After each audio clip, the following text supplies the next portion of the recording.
Cultural humility is a posture or attitude of spirit, mind, and heart that a counselor sincerely practices before a client, which shows that the counselor is willing to understand the role the client's culture, cultural norms, religious practices, worldviews, etc., has played in their development and current struggle, enabling the therapeutic process. Simmons et al. 2020. Cultural awareness is the degree of knowledge and understanding gained by the counselor about a client's culture, either through the study of cultures or drawing from questions asked to the client about their culture to answer uh, to ensure the counselor does not display unintentional body language or expresses thoughts that may insult the client. Simmons et al. 2020, Ivy et al. 2018. Advocacy is when the counselor speaks on behalf of the client, for example, in a court case or government policy change, to transform and improve processes, in addition to promoting the value of the profession of counseling. Social justice is about the rights each person has to personal decision making, the adequate availability of resources for all persons, the removal of barriers to the aforementioned, and the enablement of peaceful living and fair treatment across the board. Simmons et al. 2020, Ivy et al. 2018. This reminds me of the verse in Psalm 103, verse 6. The Lord executes righteousness and justice for all who are oppressed.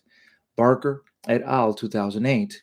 And the story of Jesus humbly approaching the Samaritan woman, Barker et al. 2008, John chapter 4, verses 1 through 42. It appears that the overarching ethical principle that undergirds cultural humility and awareness, advocacy, and social justice is the counselor's practice of unconditional regard for their client and not imposing their values or beliefs on their client. Simmons et al. 2020.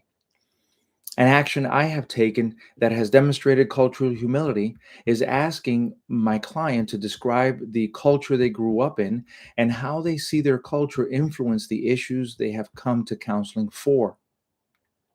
When I served as a chaplain in the military, clients sought me to advocate for their wearing of religious apparel required by the tenets of their faith.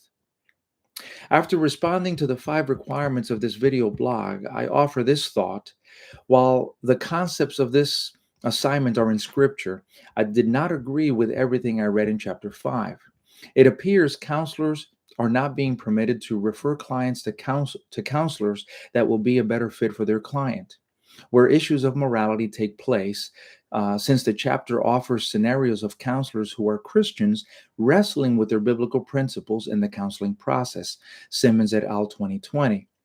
If a general medicine doctor is permitted to refer a patient with cardiac issues to a cardiac specialist, a counselor who considers same sex behavior to be contrary to Scripture should be permitted to refer to a counselor who is comfortable counseling same sex oriented clients. The ACA should include this flexibility in their code.